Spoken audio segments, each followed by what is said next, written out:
तो hi guys, welcome back to my to videos. तो इस वीडियो में दोस्तों डिस्कस करने वाले हैं यहाँ पर कुछ इंपॉर्टेंट कंपनीज को और उनसे रिलेटेड कुछ इंपॉर्टेंट अपडेट्स हैं जिसकी बात करेंगे इस वीडियो में। तो चलिए दोस्तों वीडियो की शुरुआत करते हैं। सबसे पहली कंपनी की बात करते हैं। पहली कंपनी का नाम है BEL यानी कि भारत इलेक्ट्रॉनिक्स लिमिटेड। बट इसको डिस्कस करने से पहले दोस्तों, अगर आपने अभी तक चैनल को सब्सक्राइब नहीं किया है तो चैनल को सब्सक्राइब करके बेल आइकन को प्रेस कर लो और टेलीग्राम चैनल को भी ज्वाइन कर लो, जिसका लिंक आपको डिस्क्रिप्शन में देखने को मिल जाएगा। और एक डिस्क्लेमर भी है, जो भी कंपनी से रिलेटेड न्यूज़ एंड अपडेट्स हम लोग कवर करेंगे वो सारी न्यूज़ एंड अपडेट्स सिर्फ और सिर्फ एजुकेशन पर्पज़ के लिए, सीखने के लिए है। तो इसको किसी भी तरह का इन्वेस्टमेंट एडवाइस मत समझना, आप खुद से रिसर्च और एनालिसिस भी कर सकते हैं। तो चलिए दोस्तों वीडियो की शुरुआत करते हैं। सबसे पहले बात करते हैं भारत इलेक्ट्रॉनिक्स से रिलेटेड कुछ इंपॉर्टेंट न्यूज़ एंड अपडेट्स के बारे में। सो दोस्तों, अभी रिसेंट टाइम्स में इस कंपनी से रिलेटेड काफ़ी सारी न्यूज़ हमें सुनने को मिली है। इसमें कुछ न्यूज़ तो बोल सकते हैं ऑफिशियल है, बट कुछ न्यूज़ हमें रिपोर्ट के जरिए सुनने को मिल रहा है। बट एग्जैक्ट सारी न्यूज़ है क्या, तो चलिए उसकी बात करते हैं। तो देखो, यहाँ पर मेंशन किया गया है कि भारत इलेक्ट्रॉनिक्स ने 592 करोड़ का ऑर्डर सिक्योर किया है। अब इस चीज़ को थोड़ा सा मैं डिटेल में समझा देता हूँ। तो देखो, 592 करोड़ का जो ऑर्डर कंपनी को मिला है, इसके बदले कंपनी प्रोवाइड करने वाली है सर्विसेज, टैंक सब सिस्टम का, उसके अलावा कम्युनिकेशन सिस्टम का, कॉम्बैक्ट मैनेजमेंट सिस्टम, उसके अलावा कवच। कवच का मतलब यहाँ पर ये दिया गया है कि ट्रेन कॉलिजन जो हमें देखने को मिलता है उसको अवॉइड करने के लिए जो सर्विसेज होता है वो कंपनी प्रोवाइड करेगी। जैमर्स कंपनी प्रोवाइड करने वाली है, लेज़र ड्रेजल्स, उसके अलावा स्पेयर्स। ये सारी चीज़ें ये ऑर्डर में आता आपको देखने को मिलेगा। तो ये सारी चीज़ों को आप नोट कर सकते हैं क्योंकि ये ऑफिशियल खबर है, ये ऑर्डर कंपनी को मिल चुका है। बट उसके अलावा कुछ चीज़ें ऐसी हैं जो कि ऑफिशियल तो नहीं है, बट हो सकता है कि आगे चलकर ऑफिशियल हो जाए। मेंशन है यहाँ पर कि भारत इलेक्ट्रॉनिक्स को आंध्र प्रदेश गवर्नमेंट की तरफ से अप्रूवल मिल चुका है। किस चीज़ के लिए? 2500 करोड़ डिफेंस मैन्युफैक्चरिंग कॉम्प्लेक्स को बनाने के लिए। बट ये चीज़ें ऑफिशियल नहीं है, रिपोर्ट के जरिए आ रहा है। मतलब हो सकता है कि चीज़ें आगे चलकर ऑफिशियल होते हुए दिख जाए, बट अभी के टाइम पे चीज़ें सिर्फ और सिर्फ सोर्सेज के जरिए ही सुनने को मिल रही हैं। और मान लो ये जो कॉम्प्लेक्स है इसको कंपनी बनाना शुरू करती है, तो यहाँ पर फिलहाल एक डेटा रखा गया है या फिर बोल सकते हैं एस्टिमेट रखा गया है, जिसमें भारत इलेक्ट्रॉनिक्स एम कर रही है ये जो प्रोजेक्ट है उसको कंप्लीट करना मार्च 2029। तो इस चीज़ को आप नोट कर सकते हैं।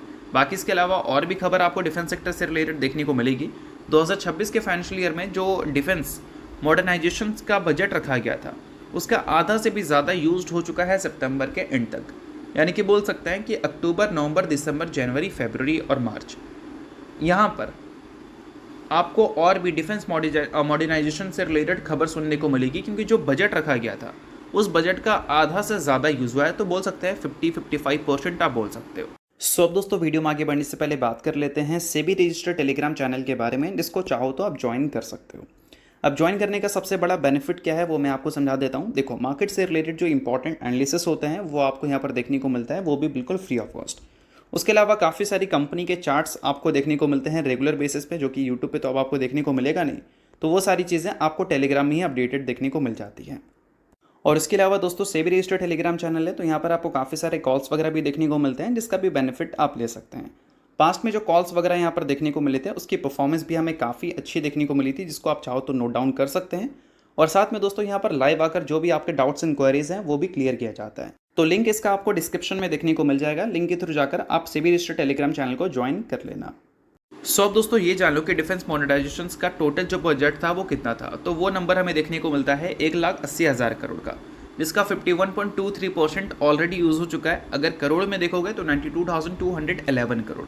और बाकी का जो नंबर रह गया है वो इसी फाइनेंशियल ईयर का जो रिमेनिंग मंथ है उसमें आपको यूज़ होता हुआ दिखेगा। तो काफ़ी सारे लोग कंफ्यूज होंगे कि डिफेंस बजट तो 6,81,000 करोड़ था, तो मैंने 1,80,000 करोड़ क्यों बताया है। तो देखो, 6,81,000 करोड़ ही डिफेंस बजट है, बट ये जो नंबर है वो किसी एक जगह तो यूज़ होगा नहीं, उसको डिवाइड कर दिया जाता है। इस चीज़ के लिए इतना करेंगे, उस चीज़ के लिए उतना करेंगे। तो डिफेंस मॉडर्नाइजेशन का जो बजट था वो 1,80,000 करोड़ था, और उसके बारे में हमने बात किया है। और इसमें काफ़ी सारी चीज़ें हमें देखने को मिलती है। लाइक अगर हम बात करें, जो पुराने जेट्स थे उसको रिप्लेस करना न्यू जेट्स है, तो वो सारी चीज़ें इसी का पार्ट आती है। तो इन सारी चीज़ों को आप नोट ज़रूर कर सकते हैं। बाकी इसके अलावा अगर हम बात करें अगली कंपनी के बारे में, तो नाम है दोस्तों उसका CDSL यानी कि central depository services India limited. So दोस्तों, अगर हम CDSL की बात करें तो अभी रिसेंट टाइम में CDSL की जो परफॉर्मेंस है वो कुछ खास अच्छी हमें देखने को मिली नहीं है।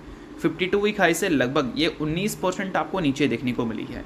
तो इसके पीछे का सबसे बड़ा रीज़न क्या है? कंपनी की वीक परफॉर्मेंस, जो कंपनी के अर्निंग्स में हमें देखने को मिला है। अगर रिसेंट में कंपनी के अर्निंग्स को देखोगे तो वैसी अर्निंग्स कंपनी ने दिखाया ही नहीं है जैसी अर्निंग्स अक्सर हम CDSL से देखते थे।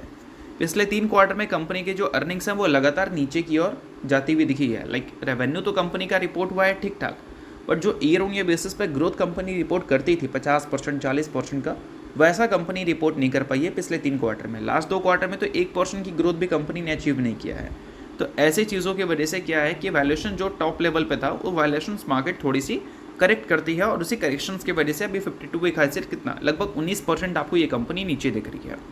और दोस्तों अभी रिसेंटली इक्विटी का डेटा हमने देखा था, इक्विटी टर्नओवर का, जिसमें हमें ये चीज़ देखने को मिला था कि क्वार्टर 1 के मुकाबले क्वार्टर 2 का जो इक्विटी टर्नओवर था वो थोड़ा सा रिकवर किया था। तो इससे हम उम्मीद कर सकते हैं कि Q2 का जो नंबर CDSL का रिपोर्ट होगा वो क्वार्टर 1 के कंपैरिजन में क्वार्टर 2 में बेटर आ सकता है। But year on year basis की बात करें तो वंस अगेन वो अभी भी मसला ही रहेगा कि ईयर ऑन ईयर बेसिस पे कंपनी ग्रोथ रिपोर्ट कर पाएगी भी या नहीं, क्योंकि पिछले साल के क्वार्टर 2 में कंपनी ने 322 करोड़ का रेवेन्यू रिपोर्ट किया था और पिछले क्वार्टर में 259 करोड़ का रिपोर्ट किया था। अगर पिछले क्वार्टर से बेटर भी कंपनी रिपोर्ट कर दे अपने रेवेन्यू को, तो भी पिछले साल के रेवेन्यू से अच्छा रिपोर्ट करना थोड़ा कंपनी के लिए मुश्किल रहेगा। तो इस वजह से बोल सकता है कि Q1Q बेसिस पे अच्छे दिख सकते हैं, but year on year basis पे अभी भी एक बोल सकते हैं डाउट क्रिएट करेगा। बट इसके अलावा दोस्तों कंपनी के शेयर होल्डिंग पैटर्न की भी बात करते हैं, जिसमें भी कुछ चेंजेस हमें विटनेस करने को मिला है। एज ए इन्वेस्टर वो आपके लिए इंपॉर्टेंट बनेगा, बट उसको डिस्कस करने से पहले दोस्तों अगर आपने अभी तक सेबी रजिस्टर्ड टेलीग्राम चैनल को ज्वाइन नहीं किया है तो उसका लिंक आपको डिस्क्रिप्शन में दिख जाएगा। लिंक के थ्रू जाकर चैनल को ज्वाइन कर सकते हैं। सेबी रजिस्टर्ड टेलीग्राम चैनल है तो काफ़ी कुछ मिलता है, लाइक कंपनी की जो चार्ट्स होते हैं प्रॉपर एनालिसिस के साथ अपडेट आपको देखने को मिलेगा टेलीग्राम पे। उसके अलावा काफ़ी सारी न्यूज़ एंड अपडेट्स, इंडस्ट्री के ट्रेंड एनालिसिस, तो वो सारी चीज़ें आपको दिखती है। और सेबी रजिस्टर्ड टेलीग्राम चैनल है तो इनका आपको कॉल्स भी दिखता है, जिसको भी चाहो तो आप चेकआउट कर सकते हो। तो लिंक आपको डिस्क्रिप्शन में दिख जाएगा, लिंक के थ्रू जाकर आप चैनल को ज्वाइन कर सकते हैं। अब दोस्तों बात कर लेते हैं CDSL के बारे में। तो देखो CDSL का क्वार्टर 2 का शेयर होल्डिंग पैटर्न अपडेट हो चुका है, जहाँ पर प्रोमोटर एज इट इज़ अपने स्टेक को अनचेंज रखे हैं। प्रोमोटर कौन है? BSE है और कोई नहीं। अब दोस्तों उसके अलावा FIs और DIs के इंटरेस्ट की बात करें तो DIs ने तो पिछले क्वार्टर में अपने स्टेक्स को कम किया ही था, बट इस क्वार्टर में भी देखोगे आप तो अपने स्टेक्स को कम ही किए 0.06% से। पिछले क्वार्टर में DIs का स्टेक था 14.24%, इस बार घटकर हो चुका है 14.18%। FIs अगर देखोगे तो पिछले क्वार्टर में उन्होंने अपने स्टेक्स इंक्रीज़ किया था खराब अर्निंग्स होने के बावजूद भी, बट इस बार उन्होंने अपने स्टेक्स को डिक्रीज़ किया है। 12.90% से स्टेक गिरकर 11.54% हो चुका है। ये चीज़ आपको नोट करनी है, यानी कि बड़े बड़े जो इंस्टीट्यूशन होते हैं FIs में उन्होंने अपने स्टेक्स रिड्यूस किए हैं, यानी कि नियर टर्म में FIs को वंस अगेन इस कंपनी से कुछ खास ग्रोथ की उम्मीद है नहीं, और डेटा भी यही दिखा रहा है। बाकी डीमैट अकाउंट ओपनिंग का नंबर देखोगे तो वो तो और भी आपको डिसअपॉइंटिंग वाला देखने को मिलेगा। अगर रिसेंट सितंबर के महीने का आप देखो तो मैं कोई रिकमेंडेशन आपको नहीं दे रहा हूँ, बट अभी सिचुएशन देखोगे तो सिचुएशन CDSL के बिजनेस के लिए बिल्कुल भी पॉजिटिव नहीं है, नेगेटिव है। अगर मार्केट में एक बुल रन आता है तो उस केस में CDSL के जो नंबर्स हैं वो हमें अच्छे दिख सकते थे, बट वैसे सिनेरियोस तो भी है नहीं। इस वजह से मैंने ये सारी पॉइंट आपको समझाई है। इसको रिकमेंडेशन की तरह नहीं, आप एजुकेशन पर्पज़ की तरह ज़रूर ले सकते हैं। तो चलिए अब बात करते हैं अगली कंपनी के बारे में। तो नाम है दोस्तों डिक्सन टेक्नोलॉजीज लिमिटेड। अब डिक्सन टेक्नोलॉजीज कल के दिन काफ़ी फोकस में दिखेगी भाई, क्योंकि कंपनी ने लास्ट डे अपने नंबर्स को रिपोर्ट किया था। नंबर्स की बात करें तो कंपनी का जो नेट प्रॉफिट था वो हमें काफ़ी ज़बरदस्त देखने को मिला। उसके पीछे का सबसे बड़ा रीज़न था हायर अदर इनकम, जिससे कंपनी का प्रॉफिट हमें इंक्रीज़ होता हुआ दिखा। और मार्जिन की बात करें तो अकॉर्डिंग टू एस्टिमेट मार्जिन हमें बेटर देखने को मिली। तो चलिए कंपनी के कंप्लीट एक्सपेक्टेशंस के डेटा को देख लेते हैं। तो देखो नेट प्रॉफिट से कितनी एक्सपेक्टेशन थी भाई, सॉरी नेट प्रॉफिट की एक्सपेक्टेशन यहाँ पर मेंशन नहीं की गई है, क्योंकि मैं क्लियर कर देना चाहूँगा कि 240 करोड़ की एक्सपेक्टेशन थी। कंपनी ने 670 करोड़ रिपोर्ट कर दिया। पिछले साल के सेम क्वार्टर में कंपनी ने 390 करोड़ का प्रॉफिट रिपोर्ट किया था, जो कि ईयर ऑन ईयर बेसिस पे देखोगे तो काफ़ी ज़बरदस्त है। और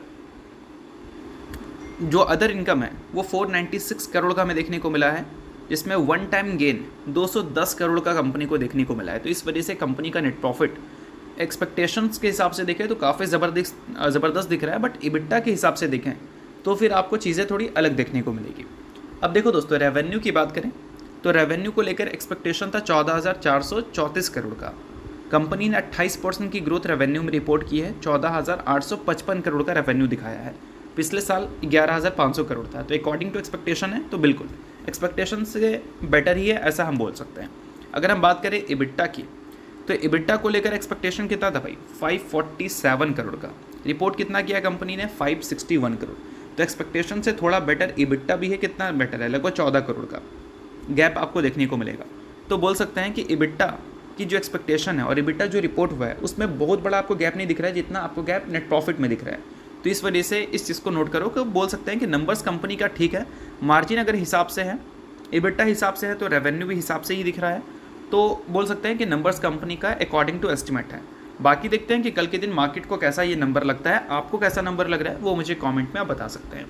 तो चलिए इसके अलावा कंपनी के शेयर होल्डिंग पैटर्न की बात करते हैं, जिसमें DIS और FIS की स्टेक वंस अगेन थोड़े से बदलते हुए दिखे हैं।